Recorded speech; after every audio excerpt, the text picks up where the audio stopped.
नमस्ते दोस्तों, इस वीडियो में हम कवर करेंगे सेट डेटा टाइप्स को। स्टार्ट करते हैं हम क्रिएटिंग के साथ। तो सेट को आप क्रिएट करते हो with the help of curly braces. तो कर्ली ब्रेसेस के अंदर आप जितनी मर्जी वैल्यूज पास कर सकते हो और हम प्रिंट करा के चेक कर लेते हैं।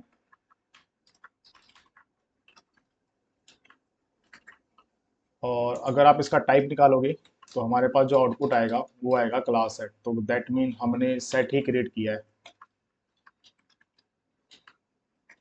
Okay, this is our first way to create a set. और दूसरा तरीका हमारे पास है, आप सेट फंक्शन के थ्रू भी सेट को क्रिएट कर सकते हो। तो मैंने s2 नेम से एक वेरिएबल क्रिएट किया और सेट फंक्शन के अंदर आप कोई भी कंटेनर डेटा टाइप पास कर सकते हो। आप खुद से इंप्लीमेंट करके देख लेना एक बारी। मैं सिर्फ लिस्ट के साथ ट्राई कर रहा हूँ। आप टपल के साथ भी ट्राई कर सकते हो, डिक्शनरी के साथ भी और स्ट्रिंग के साथ भी। ठीक है, तो मैंने s2 लिखा है यहाँ पे। तो आपने ये जो क्रिएट किया है ये सेट क्रिएट किया है। सेट डुप्लीकेट वैल्यू को अलाउ नहीं करता है, तो इसलिए हमारे पास सिर्फ 4 वैल्यूज आई हैं। पहला तरीका है कर्ली ब्रेसेस, दूसरा है सेट फंक्शन। ओके, अब हम देखेंगे कि एम्प्टी सेट कैसे क्रिएट किया जाता है। अगर आप एम्प्टी सेट क्रिएट करना चाहते हो तो अगर आपने कर्ली ब्रेसेस पास किया तो ये आपका एम्प्टी सेट नहीं कंसिडर किया जाता है। अगर हम इसका टाइप निकालें तो जो इसका टाइप आएगा वो आएगा डिक्शनरी। तो फिर सेट को क्रिएट कैसे किया जाए? तो सेट को मतलब एम्प्टी सेट को क्रिएट कैसे किया जाए? तो अगर आप एम्प्टी सेट क्रिएट करना चाहते हो तो आप सेट फंक्शन जस्ट पास करके छोड़ दो, तो ये आपका एक एम्प्टी सेट कंसिडर किया जाता है। अगर आप इसको प्रूव करना चाहते हो तो प्रूव हम इस तरीके से कर सकते हैं इसको कि हम एक सेट क्रिएट करेंगे और अगर आप सेट की वैल्यूज को क्लियर करते हो, मतलब सेट के अंदर एक मेथड होता है क्लियर नेम का। तो क्लियर नेम जैसे ही आपने क्लियर मेथड अप्लाई किया सेट पे, तो जो आपका यहाँ पे आउटपुट आएगा वो एम्प्टी सेट आएगा। और देखो यहाँ पे एम्प्टी सेट को सेट फंक्शन के थ्रू रिप्रेजेंट किया जाता है। तो ये थे हमारे पास different way of creating set. पहला कर्ली ब्रेसेस, दूसरा सेट फंक्शन, तीसरा आपके पास एम्प्टी सेट। एम्प्टी सेट कैसे क्रिएट किया जाता है? सेट फंक्शन के थ्रू। अब नेक्स्ट है आपके पास प्रॉपर्टीज। तो पहली प्रॉपर्टी है कि set is unordered collection of data. Means जो सेट के अंदर एलिमेंट्स होंगे उनकी कोई फिक्स पोजीशन नहीं होती है। और जब उसकी कोई फिक्स पोजीशन नहीं होती है तो उसकी कोई इंडेक्सिंग वैल्यूज भी नहीं होती है। मतलब आप इंडेक्स ना पॉजिटिव इंडेक्सिंग कर सकते हो ना नेगेटिव इंडेक्सिंग कर सकते हो। तो पहले मैं एक सेट क्रिएट करता हूँ। अब आप इसकी वैल्यूज को चेक करना। तो इसके वैल्यूज जो हैं, इनकी वैल्यूज की कोई फिक्स पोजीशन नहीं होगी। तो मैंने एक सेट क्रिएट कर दिया। अब जैसे ही मैं यहाँ पे एग्जीक्यूट करता हूँ इसको और इसके जितने भी एलिमेंट्स होंगे वो देखना सभी के सभी सफल हो जाएंगे। इन अब देखो इस वैल्यूज की जो पोजीशन थी वो कौन सी थी, अब देखो ये कहाँ पे आ चुका है। ठीक है, और अगर मैं इसको 200 कर देता हूँ तो अब देखना ये वैल्यू कहाँ चला जाएगा। ये वैल्यू अब देखो यहाँ पे आ गया। तो मतलब सेट के अंदर जितने भी एलिमेंट्स होंगे वो फिक्स्ड पोजीशन पे नहीं होंगे, उनकी कोई फिक्स्ड पोजीशन नहीं होगी। जब कोई फिक्स्ड पोजीशन नहीं है तो उसकी इंडेक्सिंग भी हम नहीं कर सकते हैं, मतलब उसको इंडेक्सिंग के थ्रू हम रिट्रीव भी नहीं कर सकते हैं। तो मैंने यहाँ पे अगर जीरो पास कर रहा हूँ, मतलब इंडेक्सिंग के थ्रू अगर मैं फर्स्ट वैल्यू को रिट्रीव करने की ट्राई करूंगा तो आपका एरर आ जाएगा, क्योंकि सेट ऑब्जेक्ट इज नॉट सब्सक्रिप्टेबल। मतलब कहने का मतलब सेट में आपका इंडेक्सिंग नहीं अप्लाई होता है। तो पहला था आपके पास set is unordered collection of data. तो सेट के जो एलिमेंट्स हैं उनकी कोई फिक्स्ड पोजीशन नहीं होती है। दूसरी प्रॉपर्टीज है आपके पास, set doesn't allow duplicate value. अगर आप सेट के अंदर डुप्लीकेट वैल्यू पास करोगे तो सेट आपका डुप्लीकेट वैल्यू को अलाउ नहीं करता है।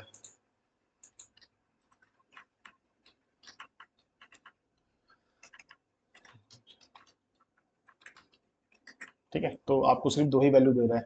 तो जितनी भी यहाँ पर डुप्लीकेट वैल्यू थी उसने उसको रिमूव कर दिया। तो सेकंड प्रॉपर्टी है set doesn't allow duplicate value. और थर्ड प्रॉपर्टी है set is mutable data type. तो सेट को क्रिएट करने के बाद आप सेट को मॉडिफाई भी कर सकते हो। तो जैसे मैंने एक सेट क्रिएट किया है यहाँ पे। अब सेट को क्रिएट करने के बाद मैं इसको मॉडिफाई करूंगा इसके मेथड्स के थ्रू। तो सेट में बहुत सारे मेथड्स होते हैं जिसके थ्रू आप सेट को मॉडिफाई कर सकते हो। तो मैं यहाँ पे ऐड मेथड को इम्प्लीमेंट कर रहा हूँ। अब ऐड मेथड के थ्रू मैंने यहाँ पे सेट को मॉडिफाई कर दिया। अब देखो पहले एस नाम के वेरिएबल के अंदर हमारे पास जो सेट बना हुआ था उसके अंदर 100 वाली वैल्यूज नहीं थी। अब हमारे पास 100 वाली वैल्यूज आ चुकी है उसी एस नेम के वेरिएबल के अंदर। ठीक है, तो set is mutable data type. तो सेट को क्रिएट करने के बाद आप सेट को मॉडिफाई भी कर सकते हो। तो ये इसकी थर्ड प्रॉपर्टी थी। लास्ट प्रॉपर्टी है set only contains immutable data types. तो सेट के अंदर सिर्फ आप इम्यूटेबल डेटा टाइप्स को पास कर सकते हो। अब इम्यूटेबल डेटा टाइप्स कौन कौन से होते हैं? तो पहले ये देख लेते हैं। जो आपके इम्यूटेबल होते हैं, स्ट्रिंग आपका इम्यूटेबल है, टपल आपका इम्यूटेबल डाटा टाइप्स है, और जितने भी आपके बेसिक डाटा टाइप्स हैं वो सारे के सारे इम्यूटेबल होते हैं। तो अगर मैं सेट के अंदर इंटीजर वैल्यू पास कर रहा हूं तो ये वैलिड है। अगर आप सेट के अंदर लिस्ट पास करोगे तो ये इनवैलिड है, क्योंकि जो आपका लिस्ट होता है वो म्यूटेबल डाटा टाइप्स होता है, और सेट आपका म्यूटेबल डाटा टाइप्स को कंटेन नहीं करता है। ठीक है, तो मैंने यहाँ पे देखो, यहाँ पे लिस्ट पास किया तो ये आपको ये एरर शो कर रहा है। आप सेट के अंदर इवन सेट भी नहीं पास कर सकते हो, क्योंकि सेट भी क्या है, एक म्यूटेबल डाटा टाइप्स है। तो सेट के अंदर सिर्फ हम इम्यूटेबल डाटा टाइप्स को ही पास कर सकते हैं। तो देखो ये भी आपका एरर ही शो कर रहा है। अब मैं सेट के अंदर इम्यूटेबल डाटा टाइप को पास करता हूँ, तो मैं ट्राई करता हूँ टपल के साथ। तो टपल हमारा इम्यूटेबल है, और साथ में मैं स्ट्रिंग भी पास कर देता हूँ, और जैसे एग्जीक्यूट करूंगा आपका ये वेरिएबल क्रिएट हो चुका है। आप चाहे तो प्रिंट करके भी चेक कर सकते हो। ठीक है, तो ये थी हमारी प्रॉपर्टीज सेट की।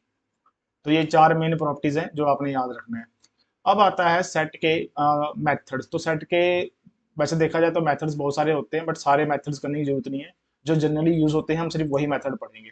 ठीक है, सबसे पहले हम एक सेट क्रिएट करेंगे। सेट को क्रिएट करने के बाद आपने वेरिएबल के बाद डॉट लगा के टैब बटन को प्रेस करना है। जैसे ही आप टैब बटन को प्रेस करते हो तो सारे के सारे आपको सेट के मेथड शो हो जाएंगे। तो सबसे पहला है ऐड मेथड, ये तो हमने कर लिया है। तो जो आपका ऐड मेथड होता है सिर्फ एक सिंगल वैल्यू को ही ऐड करता है सेट के अंदर। तो आपको कोई ऑब्जेक्ट पास करना है, मतलब सिंगल वैल्यू पास करनी है, वो उस सिंगल वैल्यू को इस सेट में ऐड कर देगा। अब दूसरा मेथड है आपके पास अपडेट मेथड। मैं फिर से इसी सेट को ले लेता हूँ। दूसरा मेथड है हमारे पास अपडेट मेथड। देखो जो आपका अपडेट मेथड है, अब अपडेट मेथड क्या करता है, जैसे आपने लिस्ट में एक्सटेंड मेथड पढ़ा था, तो ये सेम वैसा ही मेथड है। तो अपडेट के अंदर आप कोई भी कंटेनर डाटा टाइप पास करोगे तो कंटेनर के अंदर जितनी भी मल्टीपल वैल्यूज होती हैं वो सारी की सारी आपकी इसमें ऐड ऑन हो जाएंगी। तो मैं एक कंटेनर पास करता हूँ। जो आपका कंटेनर होता है, कंटेनर कुछ भी पास कर सकते हो, लिस्ट टपल कुछ भी पास कर सकते हो आप। एक बार खुद से ट्राई करके देख लेना। तो मैं यहाँ पे एज ए लिस्ट ले रहा हूँ कंटेनर।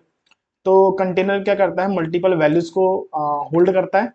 तो जो आपका अपडेट मेथड है वो मल्टीपल वैल्यूज को ऐड करने का काम आता है। ऐड एक सिंगल वैल्यू को ऐड करने के लिए काम आता है। जो ऐड मेथड होता है वो सिर्फ सिंगल वैल्यू को ऐड करता है, बट जो आपका अपडेट मेथड होता है वो एक से ज्यादा वैल्यूज को ऐड करता है सेट के अंदर। तो यहाँ पे इन्होंने पैरामीटर में एस्ट्रिक लगा रखा है, तो मल्टीपल वैल्यूज, इसका कहने का मतलब ये है। तो आप कोई भी कंटेनर पास करोगे तो कंटेनर्स के अंदर जितने भी एलिमेंट्स होंगे, मल्टीपल वैल्यूज होंगी, वो इस सेट के अंदर ऐड हो जाएगी। तो आप प्रिंट एस कराओगे तो इसके अंदर जितने भी एलिमेंट्स थे वो इस सेट के अंदर ऐड हो चुके हैं। मतलब एक से ज्यादा वैल्यूज अगर आप ऐड करना चाहते हो तो अपडेट मेथड को यूज करोगे। फिर उसके बाद है पॉप मेथड। तो मैं फिर से एस डॉट पॉप। अब एस के अंदर हमारे पास ये चीज है पूरी की पूरी। ठीक है, अब पॉप मेथड देखो क्या क्या करता है। यहाँ पे पॉप के अंदर कुछ नहीं पास करना है आपने। तो ये रैंडमली किसी भी एलिमेंट को यहाँ पे डिलीट कर देगा रैंडमली। तो उसने किस वैल्यू को डिलीट किया है तो हमको चेक करना पड़ेगा। इसने जो डिलीट किया है 2 को किया है डिलीट। रैंडमली किसी भी वैल्यू को डिलीट कर देता है। हम एक बार फिर से इंप्लीमेंट करके देख लेते हैं इसी पॉप मेथड को। तो पहले हम देख लेते हैं। ये मैंने फिर से अप्लाई किया तो इसने 3 को किया है। इस बार इसने 3 को यहाँ पे डिलीट किया। तो रैंडमली किसी को भी डिलीट कर देता है। ओके, अब पहले हम देख लेते हैं कि एस में हमारे पास क्या है। अब एस में हमारे पास ये है, 2 वैल्यू को उसने डिलीट कर दिया था ना, तो अब हमारे पास एस में ये है। तो अब हम नेक्स्ट मेथड को इंप्लीमेंट करते हैं। नेक्स्ट मेथड हमारा क्या है, रिमूव मेथड। अब रिमूव मेथड को पहले हम इसके डॉक्स्ट्रिंग को देखेंगे शिफ्ट प्लस टैब के थ्रू। तो कोई आपको वैल्यू पास करनी है, तो मतलब जो इसका मेंबर होना चाहिए, सेट का मेंबर होना चाहिए। तो जैसे मान के चलो मैं इस वैल्यू को रिमूव करना चाहता हूँ, तो यहाँ पास कर दो अब डॉक्स्ट्रिंग के अकॉर्डिंग। तो ये वाली वैल्यू आपकी यहाँ पे रिमूव हो जाएगी। अब रिमूव के बाद पहले हम एस में चेक कर लेते हैं। एस में हमारे पास ये है ना। अब रिमूव के बाद हमारे पास है डिस्कार्ड मेथड। अब देखो रिमूव और डिस्कार्ड में डिफरेंस क्या होता है। शिफ्ट प्लस टैब दबाया तो यहाँ पे देखो क्या बता रहा है आपको, remove an element from set if it's a member. ठीक है, अगर वो इसका मेंबर नहीं होगा तो ये एरर को रेज नहीं करता है। बट जो आपका रिमूव मेथड है, जैसे मान के चलो यहाँ पे हमारे पास 100 नाम की कोई वैल्यू नहीं है, अगर मैं रिमूव करूंगा तो ये एरर शो कर देगा, की एरर शो कर देगा। बट डिस्कार्ड ऐसा नहीं करता। तो अगर मैंने यहाँ पे 100 को यहाँ पे डिलीट मारा तो डिस्कार्ड बोलेगा भाई ये एलिमेंट हमारे पास है ही नहीं, तो वैसे भी आपको ये एरर शो करेगा ही नहीं। तो यहाँ लिखा हुआ है ना, unlike set remove method the discard method doesn't raise an exception when an element is missing from set. तो जो आपका डिस्कार्ड है वो आपको एरर शो नहीं करता है, बट जो रिमूव मेथड है वो एरर शो कर देता है अगर वो इस सेट का मेंबर नहीं हुआ तो। ठीक है, तो अगर आप चाहते हो कि आपका एरर ना आए तब डिस्कार्ड मेथड को अप्लाई करो। और मेरे पास एस में, पहले हम चेक कर लेते हैं कि एस में हमारे पास क्या है। एस में ये है। अब मैं डिस्कार्ड मेथड को फिर से इंप्लीमेंट करता हूँ। तो डिस्कार्ड मेथड को मैंने इंप्लीमेंट किया, तो पहले मैंने 100 पास करके देख लेता हूँ। तो 100 पास किया तो ये आपको एरर शो नहीं करेगा। ठीक है, अगर आप यही सेम चीज उसके थ्रू अप्लाई करते हैं, रिमूव के थ्रू, तो आपका यहाँ पे एरर शो हो जाता। अब मैं इस वैल्यू की जगह इस वैल्यू को पास करता हूँ, तो ये आपका रिमूव कर देगा। ठीक है, तो बस सिंपल सा कंसेप्ट है रिमूव और डिस्कार्ड के बीच में, कि जो आपका रिमूव होगा वो आपको एरर शो कर देगा अगर वो सेट का एलिमेंट नहीं है, और डिस्कार्ड आपको एरर शो नहीं करता है। ठीक है, बस इतना ही डिफरेंस है दोनों के बीच में। फिर नेक्स्ट मेथड है आपके पास क्लियर। क्लियर हमने देख लिया था ऊपर। और कॉपी। कॉपी, अगर आपको सेट की कॉपी बनानी है तो कॉपी मेथड को अप्लाई कर सकते हो, जैसे कि मेरे पास ये सेट पड़ा है, हमारे पास एस वेरिएबल में ये सेट है। अब हम इसकी एक कॉपी क्रिएट करेंगे। तो कॉपी क्रिएट करने के लिए आप कॉपी मेथड का यूज करते हो। अब मैं ये जो कॉपी है किसी दूसरे वेरिएबल के अंदर स्टोर कर रहा हूँ। तो अब हमारे पास आर में भी सेम सेट होगा, जो एस वेरिएबल के अंदर है सेट, और जो आर वेरिएबल के अंदर जो सेट है, दोनों सेम है। बट डिफरेंस क्या है कि दोनों का जो मेमोरी एड्रेस होगा वो डिफरेंट होगा। ठीक है, तो ये डिफरेंस होता है कॉपी मेथड जब आप यूज करते हो। तो जब आप इस सेट का कॉपी बना रहे हो किसी दूसरे वेरिएबल के अंदर, तो जो दोनों का यहाँ पे जो मेमोरी एड्रेस होता है वो डिफरेंट होता है, जो कि आप इस ऑपरेटर के थ्रू पता कर सकते हो। नेक्स्ट मेथड है हमारे पास यूनियन, इंटरसेक्शन और डिफरेंस। अब ये जितने भी आपने ऊपर मेथड पढ़े हैं, ठीक है, ये जितने भी हमने मेथड पढ़े हैं सारे के सारे आपके सेट को मॉडिफाई कर रहे थे। तो इसीलिए आपने जो वेरिएबल को अलग से प्रिंट कराया था। बट ये जो तीनों मेथड हैं आपके, ये तीनों मेथड आपके सेट को मॉडिफाई नहीं कर रहे हैं। ठीक है, जो मॉडिफाई नहीं करता है तो उस मेथड के ऊपर ही हम प्रिंट को अप्लाई करते हैं, और इसके डॉक स्ट्रिंग में सभी में रिटर्न लिखा होगा, ये हमने पहले देख रखा है। तो पहले हम यूनियन मेथड को अप्लाई करते हैं। तो यूनियन मेथड देखो कैसे अप्लाई करते हो। आपने दो सेट बनाया, पहले हम इसका डॉक स्ट्रिंग पढ़ लेते हैं। डॉक स्ट्रिंग क्या है, तो देखो, return a new set with element from this set and all others. तो कहने का मतलब ये है कि जैसे कि मैंने सेट वन और ये सेट टू लिया, तो अब ये सेट वन और सेट टू का यूनियन क्रिएट कर देगा, मतलब दोनों में जो यूनिक वैल्यूज होंगी दोनों के दोनों आपस में मर्ज हो जाएंगे। ठीक है, तो अब देखो 1 2 3 इसमें था, 3 4 5 इसमें था। ठीक है, तो ये था आपका यूनियन, दोनों को कंबाइन कर देता है वो। और अब प्रिंट लगा रहे हैं ना, इसी मेथड के ऊपर आपने प्रिंट लगाना है, और ये ना तो सेट वन को अपडेट कर रहा है ना ये सेट टू को अपडेट कर रहा है, मतलब मॉडिफाई नहीं कर रहा है। तो जो मेथड मॉडिफाई नहीं करता है उसके ऊपर हम प्रिंट को अप्लाई करते हैं। अब हम देख लेते हैं इंटरसेक्शन।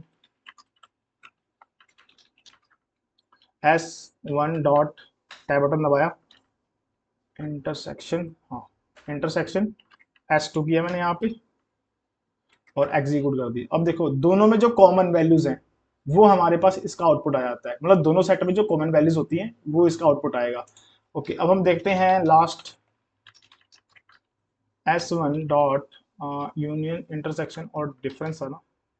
चलो टैब के थ्रू देखते हैं, अगर आपको कई बार स्पेलिंग नहीं आती है तो आप टैब के थ्रू पता कर सकते हो। शिफ्ट प्लस टैब दबाया, ठीक है। Return a new set with element in the set that are not in another. ठीक है, तो पहले हम एग्जांपल के थ्रू समझते हैं इसको। सेट वन सेट टू, तो अब देखो सेट वन में आपके पास 1 2 था। ठीक है, तो और 3 3 दोनों में कॉमन है ना। तो जो सेट वन का डिफरेंस है, मतलब सेट वन में कौन सी वैल्यू डिफरेंट है सेट टू से, तो 1 2 डिफरेंट है ना। तो इसीलिए इसका आउटपुट क्या आया आपके पास, 1 2 आया। अगर आप इसको थोड़ा, इसको हम चेंज करके देखते हैं। मैं यहाँ पे करता हूँ S2 और यहाँ पे करता हूँ S1, तो देखना हमारे पास आउटपुट क्या आएगा। हमारे पास जो आउटपुट आएगा वो 4 5 आएगा, क्योंकि सेट टू में जो वैल्यूज है आपके पास 4 और 5 जो कि डिफरेंट है S1 से। ठीक है, तो ये था आपके डिफरेंस मेथड। और बस इतने ही मेथड हमको करने होते हैं सेट के अंदर, बाकी मेथड करने की जरूरत नहीं है। अगर आप करना चाहते हो तो कर सकते हो डॉक्स्ट्रिंग पढ़ के। ओके, तो सेट के वीडियो में फिलहाल इतना ही। जो जो हमने पढ़ा है एक बार इसको आप प्रैक्टिस कर लेना। ठीक है, तो मिलते हैं नेक्स्ट वीडियो में। नेक्स्ट वीडियो में हम पढ़ेंगे dictionary data types. Okay bye.